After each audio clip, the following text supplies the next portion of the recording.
Dunque, io cercherò di essere ancora più breve, non mi sono preparato un discorso, ma venendo qua ho pensato di dire due o tre cose. La prima, e credo sia condivisa da tutti, è il fatto di sentirmi notevolmente preoccupata del fatto che in pochi anni ci si debba ritrovare 3 volte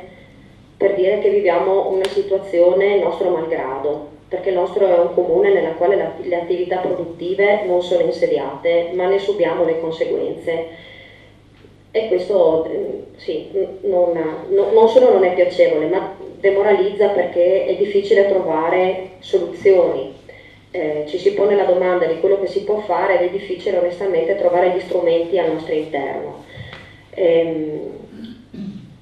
La seconda cosa che vorrei dire è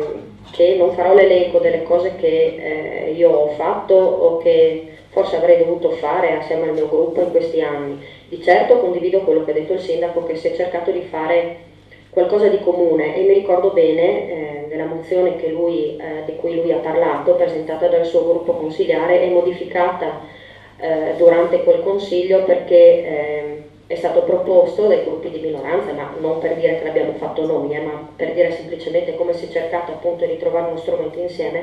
che all'interno di quella mozione ci fosse chiaramente scritto che bisognava interrogare, chiamare alle responsabilità chi è effettivamente la responsabilità, chi ha la responsabilità dei controlli, chi ha la responsabilità del rilascio delle autorizzazioni produttive, sia politica che tecnica, perché purtroppo il sindaco di Moimacco, perché anche se punzecchiato più volte, non ha comunque lo strumento operativo per poi risolvere il problema, perché non è lui la persona che ha il potere di farlo. E allora bisogna riferirsi agli strumenti provinciali, politici e tecnici, e agli strumenti regionali, politici e tecnici, che hanno la responsabilità. E per ultimo a coloro che hanno la responsabilità e il dovere del controllo, del verificare se ci sono reati, se le norme sono effettivamente applicate, e se non sono applicate quali sono gli strumenti che bisogna adottare per farle applicare, perché ognuno di noi tutti i giorni siamo chiamati, no? a rispondere alle norme, e come noi anche chi produce. Ed è per questo che sono felice di vedere qualcuno in prima fila, forse mi aspettavo qualcuno di più, perché sono solo loro che devono portare questo problema al di fuori di questa stanza e al di fuori anche forse della stanza del comune di Cividale, perché il problema sta sopra.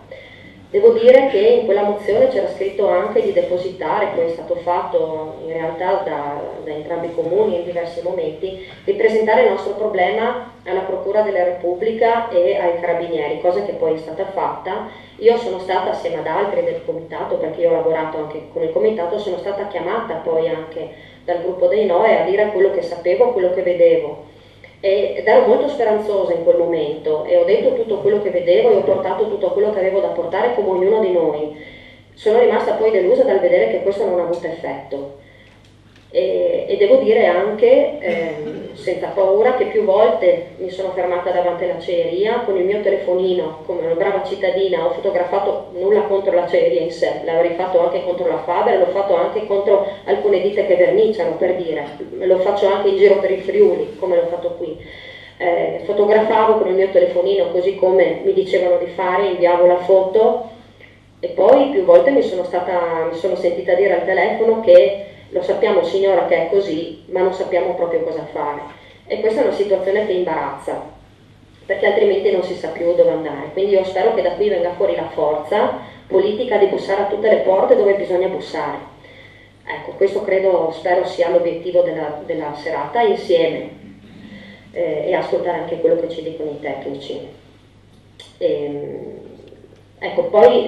mi appoggio anche alla riflessione dell'assessore quando ha detto che ci sono delle attività produttive qui vicino, ci sono delle attività agricole che subiscono molto la conseguenza di questa attività produttiva e mi auguro di non sentire mai il ricatto delle attività produttive del lasciateci lavorare in pace perché ci sono posti di lavoro legati a queste attività produttive, perché lo sappiamo tutti che ci sono posti di lavoro, ma questo non è un buon motivo per non seguire delle norme, se così,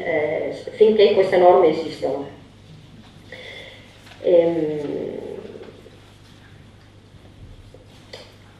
Vabbè, preferisco fermarmi perché altrimenti mi dilungherei in cose forse ripetitive e lascio la parola ai tecnici.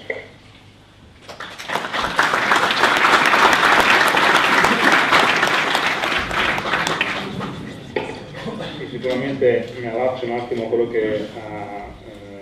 poc'anzi detto la dottoressa Toso, che c'è sicuramente un po' di delusione perché con tutta l'attività che è stata fatta, con tutte le lettere comunque, con tutti i vari reclami per poter incontrare o gli assessori o i dirigenti che sono poi responsabili a livello regionale e provinciale,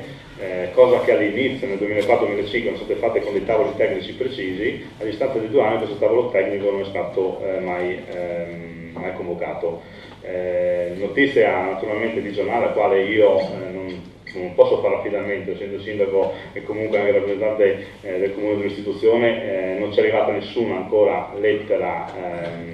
formale ufficiale, però dal giornale si pensa che questo tavolo tecnico a breve sarà convocato. Noi ce lo speriamo, perché se questo fosse stato convocato metodicamente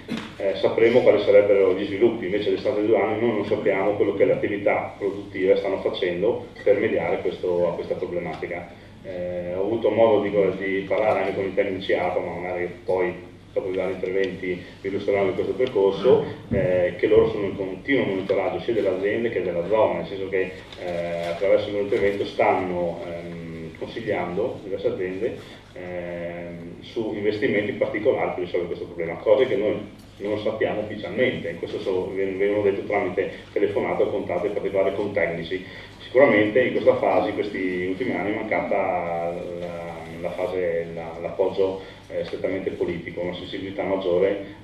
verso persone che vivono in una zona che si sta pian piano degradando, e questo è veramente una delusione sia per le istituzioni che si trovano, non lo dicono avanti, ma una delusione anche per i cittadini che comunque negli ultimi anni hanno scelto Monaco, perché Monaco è un paese che sta crescendo, hanno scelto Monaco per poter venire a passare così la loro vita. Detto questo, adesso possiamo anche magari entrare più nello specifico, nel tecnico, vedere quali possono essere i futuri sviluppi, e passo la parola al dottor Walter Franklin.